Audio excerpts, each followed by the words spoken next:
అబ్రహాముకు శారాకు దేవుడు వాగ్దానం చేశాడు, గర్భఫలాన్ని ఇస్తానని చెప్పి. ఆలస్యం అయితే అయింది కానీ అద్భుతమైన గర్భఫలాన్ని ఇచ్చాడు కదా. ఎవరు?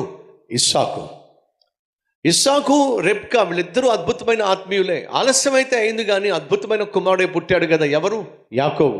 యాకోబు రాహేలు ఇద్దరు ఒకరినొకరు ప్రేమించుకొని పెళ్లి చేసుకున్నారు, ఆత్మీయులే. అయినప్పటికీ కూడా ఆలస్యం అయింది కానీ అద్భుతమైన కుమారుడిని దేవుడిచ్చాడు కదా. ఎవరు ఆ కుమారుడు?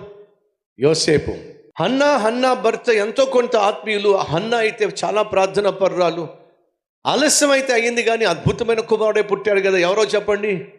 సమూయేలు అనే ప్రవక్త, యాజకుడు. మనోహ భార్య కూడా పాపిష్టి మనుషుల మధ్య పరిశుద్ధంగానే జీవించిన ఆత్మీయులే కదా. ఆలస్యం అయితే అయ్యింది కానీ అద్భుతమైన కుమారుడే పుట్టాడు. ఎవరో చెప్పండి? మహాబలుడైన సంసోను. ఎలిజబెత్, జకరియా, వీళ్ళు అద్భుతమైన ఆత్మీయులే కానీ వారికి గర్భఫలం లేదు. అయినప్పటికీ దేవుడు ఆలస్యం చేసిన అద్భుతమైన కుమారుడిని ఇచ్చాడు కదా. ఎవరో చెప్పండి? బాప్తిసమిచ్చు యోహాను. ఏమర్థం అవుతుంది? మీరు ఆత్మీయంగా జీవిస్తూ దేవునికి అంగీకారంగా జీవిస్తున్నప్పటికీ కూడా మీ జీవితంలో దేవుడిచ్చేటటువంటి సమాధానాలు, దేవుడిచ్చేటటువంటి జవాబు ఆలస్యం అవుతున్నట్లయితే దేవుడు నీకు శ్రేష్టమైన దానిని ఇవ్వడానికే ఆలస్యం చేస్తున్నాడు అనే వాస్తవాన్ని మర్చిపోవద్దని ప్రభువు పేరట మనం చేస్తున్నాం.